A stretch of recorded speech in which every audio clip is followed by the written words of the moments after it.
Hello everyone, I'm Luisa Howard and I'm a postdoctoral researcher in industrial heritage and tourism from University of São Paulo, Brazil.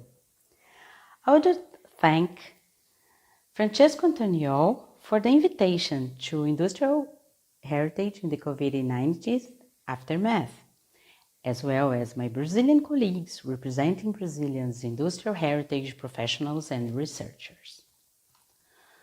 Well, Brazil is in the middle of the historical pandemic while facing deep social inequality and having a large population vulnerable to infections, disease, with tens of thousands of these citizens already sick or dying. Like most countries worldwide, we have been quarantined since March. Unfortunately, Brazil's approach of pressing forward with reopening strategies meant to reduce the economic impact at the cost of the lives and the health of our people is proving disastrous. Our president continues to push the virtues of anti-malaria medicine and openly absurd the proven worldwide strategy of containing the disease. Adding to the impact of COVID-19 in having on Brazil, we were already facing an ever-increasing economic crisis and ideological division largely driven to growing right-wing ultranationalism and government-led destruction of programs meant to preserve our cultural and heritage initiatives. Cristina, Aline, and I will speak on the effects of pandemic from the view of heritage politics, higher education, and research here in Brazil. Finally, Alice is going to show an initiative that is being held during the pandemic called #Museu do Trem Live. I hope you enjoy it.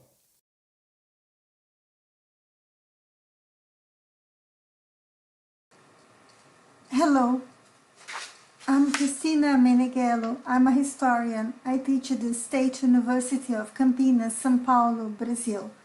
I am a founder of the Tiki Brazil. Nowadays, I'm the Vice President of Brazilian Tiki, and for years I was a national representative for Brazil. I have, on different occasions, had the opportunity of talking about Brazilian industrial heritage, its specificities and its challenges.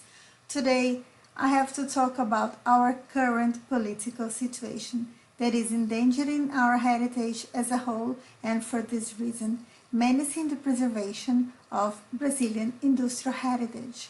From 2016 on, and most specifically since the start of the current Brazilian government, we are witnessing daily attacks to our institutions and civil rights and the weakening of our cultural institutions. Our Ministry of Culture was extinct. Our National Institution for the Preservation of National Heritage, called IFAM, is under political and institutional attack. For its presidency, the Brazilian government has nominated a person who graduated in hotel management with no experience in the field of heritage at all. That indicates a general objective of dismantling the local and national institutions that work for the research, analysis, and conservation of heritage. There is a lack of investment in safeguard policies and the relaxation of protection laws relating to the indigenous lands, to the Amazonian rainforest, and there is the destruction of heritage sites. We are experiencing the COVID pandemic in hard conditions as we are a country defined by social inequalities. And this situation will most certainly damage our industrial heritage. We will face great difficulties in the near future. We call the international community of industrial heritage specialists to get closer to the Brazilian specialists, to support us, and please support our fight.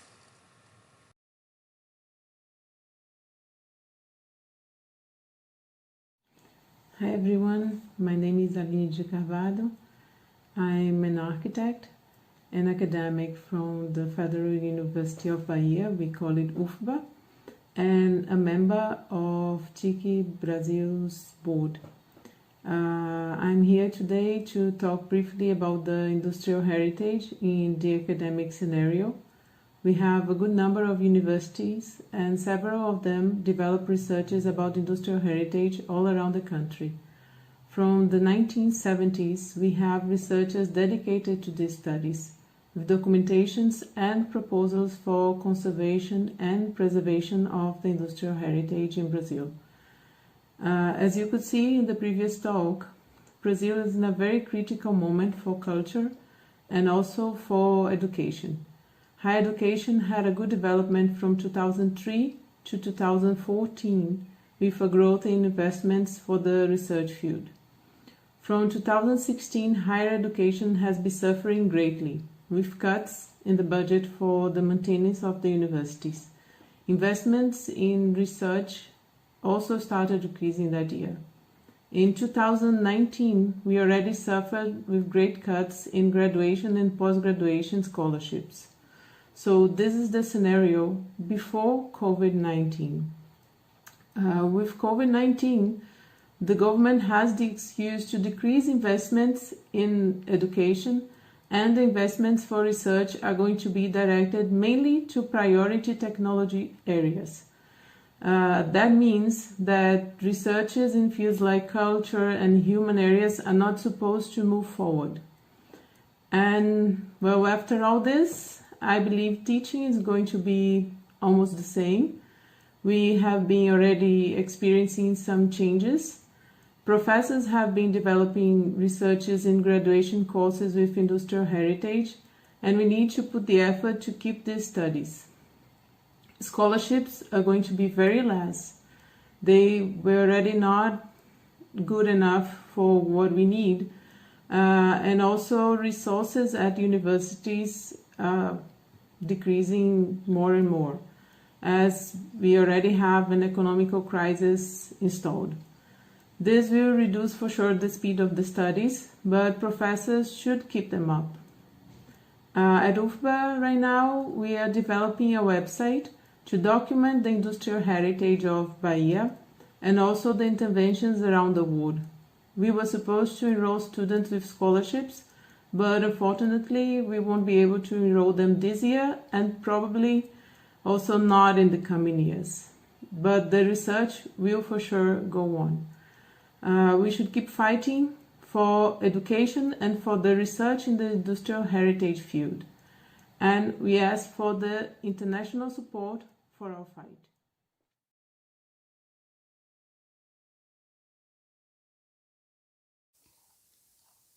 The most popular incentive law in Brazil for cultural affairs, known as Rouanet Law, mobilized about $10 billion currency conversion May 2020 between 1993 and 2018. This law represents 8% of Brazilian government's investment in culture. The project, based under the law, mobilized close to a quarter of the capital used for cultural heritage, according to the Getúlio Vargas Foundation, and made possible financing of cultural books and exhibitions.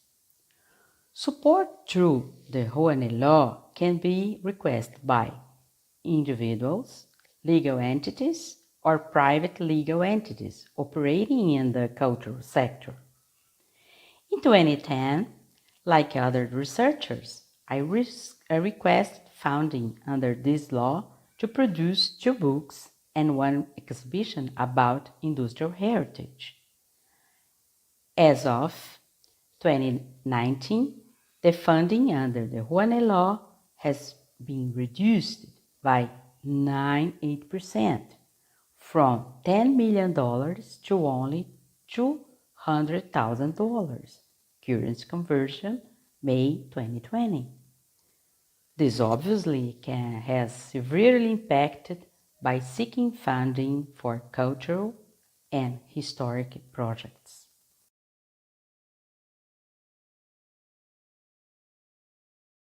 Meu nome é Alice Bemvenu, sou museóloga, diretora do Museu do Trem de São Leopoldo, Rio Grande do Sul. My name is Alice Bemvenu. I am a museologist, director of the Train Museum in São Leopoldo, member of the International Committee for the Conservation of the Industrial Heritage.